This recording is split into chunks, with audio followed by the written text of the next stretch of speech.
You traveled the multiverse alone.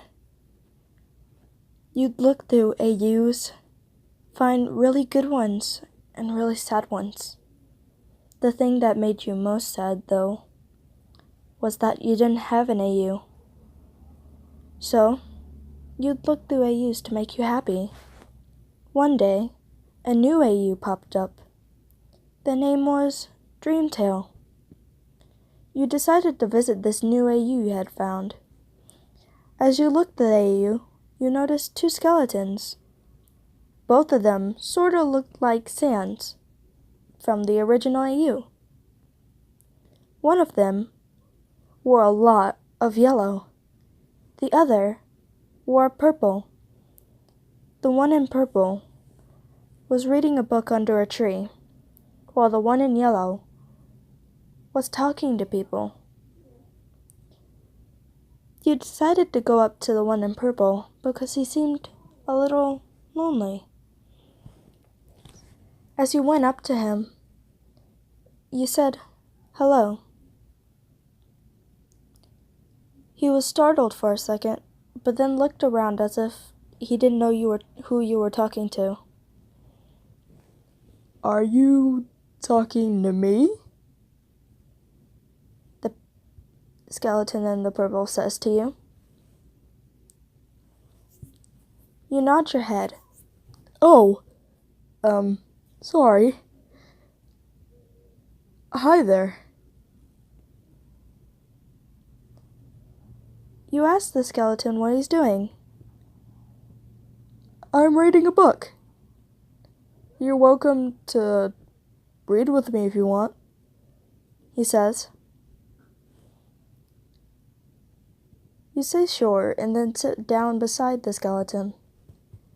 You and him read the book for a little bit, laughing because, well, it was a funny book. As you both were having a fun time, you decided to ask the skeleton why he was alone and sitting down by himself. "Oh, yeah. Well, you see, I don't have that many friends. But hey, it's okay," he says. You giggled. "What's so funny?" Nothing, you say. You and him read the book a little bit more, laughing and giggling and doing stupid things that regular friends would. But the sun was going down, and you were pretty sure soon enough you were going to have to leave. 'Cause if you stayed in the AU, you probably wouldn't have anywhere to sleep. So you told the skeleton you had to leave. "Okay, miss, he says. You say your name. Oh, okay, Miss Wyan. It was nice to meet you." You tell him it was nice to meet him too. And then you ask him if y'all could hang out tomorrow. "Sure," he says, excitedly. You smiled at him as you went behind a tree so no one would see you open a portal. The next day you arrived. It looked the same.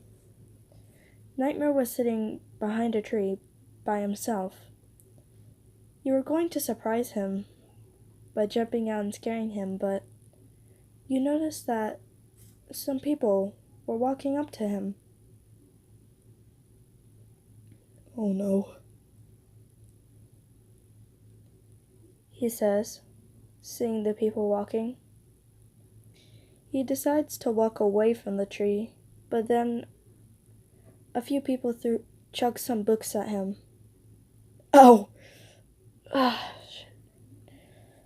One of the books hits the back of his head. He tries to hide the mark on his head now by running to the echo flowers.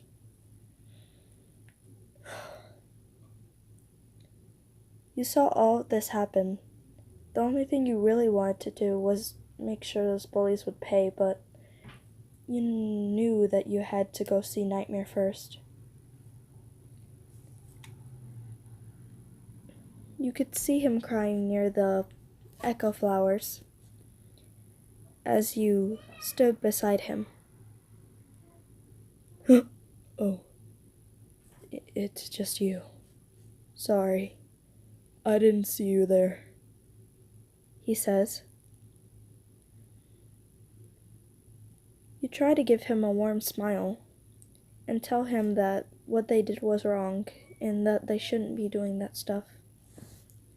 I know they shouldn't, but hey, when you're a social introvert like me, there's not that much you can do about that, he says to you.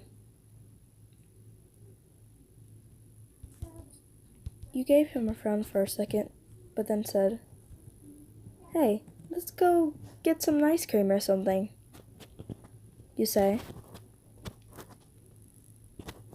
He gives you a smile as you use your hand to wipe away his tears. Sure, he says. There's someone who actually cares about me. Well, maybe this human is different, but you never know.